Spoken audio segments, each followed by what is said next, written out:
Përshëndetje të dashur miq, në këtë video po ju tregojmë traditën e përgatitjes së byrekut me 12 lloje lakrash të ndryshme ose barishte pranverore. Kjo është një traditë shumë e lashtë që është festuar në vendin tonë. Lidhet ngushtë me ardhjen e pranverës dhe ringjalljen e natyrës.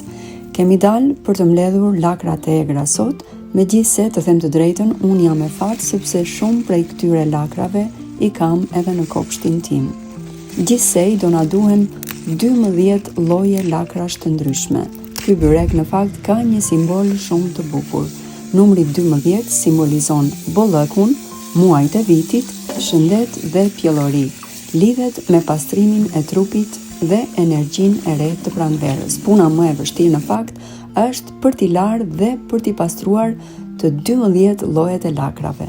Pasi t'i kemi gati, do zëm brumin për byrek. Në 500 gram miell do shtojmë shumë pak krip, ujë të vakët, vaj ulliri dhe një lugë uthull molle.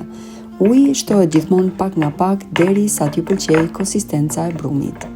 Brumin do ta lëm që të pushojë të paktën 5 deri në 7 minuta para se ta ndajmë në pjesë të barabarta. Pasi e kemi ndarë, e pudrosim mirë me një seshte dhe do fillojmë me hapjen e petve. Këto pet do hapen të gjitha një e nga një. Kështu e do tradita, siç e kanë bërë gjyshet dhe nënat tona, ashtu do ta bëjmë edhe ne. Pasi t'i kemi hapur të gjitha petët një e nga një, do fillojmë me shtrimin e byrekut. Një detaj interesant për këtë lloj byreku është edhe vendosja e monedhës brenda në byrek që shumë familje e kanë traditë. Petët është mirë që t'i hapim të gjitha para se të shtrojmë byrekun. Sa më të holla të hapen petët, aq më mirë dhe do t'i lëmë që të terren pak në temperaturën e ambientit. Lyejmë tavën mirë me vaj ulliri dhe vendosim petën e parë. Peta e parë është mirë që të bjeri rreth e rreth tavës, një zakon ky që mua më ka mbetur nga mamaja ime. Ajo, kur bënte byrek, petën e parë e bënte më të madhe me qëllim që mbyllja e byrekut sipër të bëhej sa më estetike. Për lyerjen e petës kam përdorur vaj ulliri. Nëse doni mund të përdorni gjallë, por unë besoj se vaj ullirit shkon shumë, sidomos me lakrat. Vendosim petët një nga një dhe i lyejmë me vaj.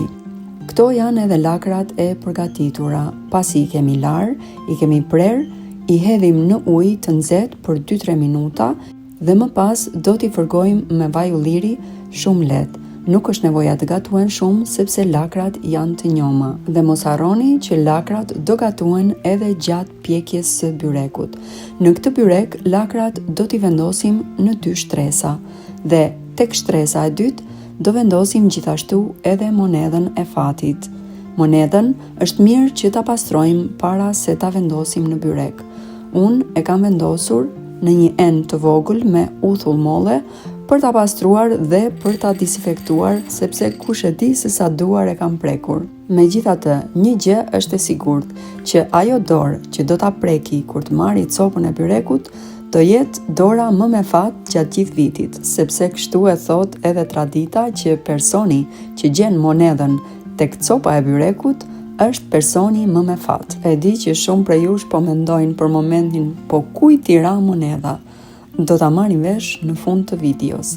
Vendosim petët të gjitha, unë preferoj që petët në fakt për këtë byrek t'i vendos të rrudhosura, kështu siç po e shikoni edhe në video, duke i rregulluar pak edhe me dorë rreth e rreth. Kjo mënyrë e vendosjes së petës i jep mundësi byrekut që të fryhet gjatë pjekjes dhe petët midis të piqen sa më mirë. Në fund fare e lyejmë me vaj ulliri, presim me kujdes petën që ka rënë jashtë tavës dhe pastaj bëjmë mbylljen e byrekut që mos na dalin lakrat në shesh, i themi ne nga anët tona. Bëj shaka, mbylljen e byrekut e bëni si të doni, por unë e kam tradit nga mamaja dhe e mbyll gjithmonë në këtë mënyrë. Do ta lyejmë pak anash me vaj ulliri Pasi ta kemi gati, do ta vendosim për të pjekur. Mirë është që para pjekjes fura të jetë e nxehur gjithmonë 5 deri në 7 minuta para se të vendosim byrekun.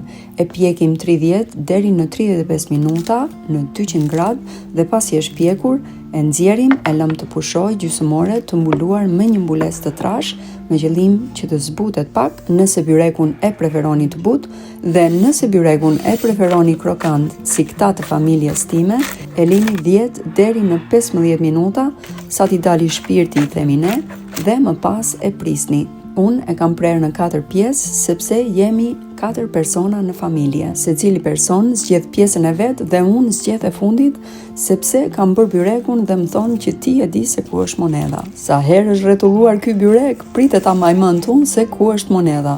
Po kujt i ra monedha, do thoni ju? Këtë vit i ra burrit. Ai ishte personi më me fat.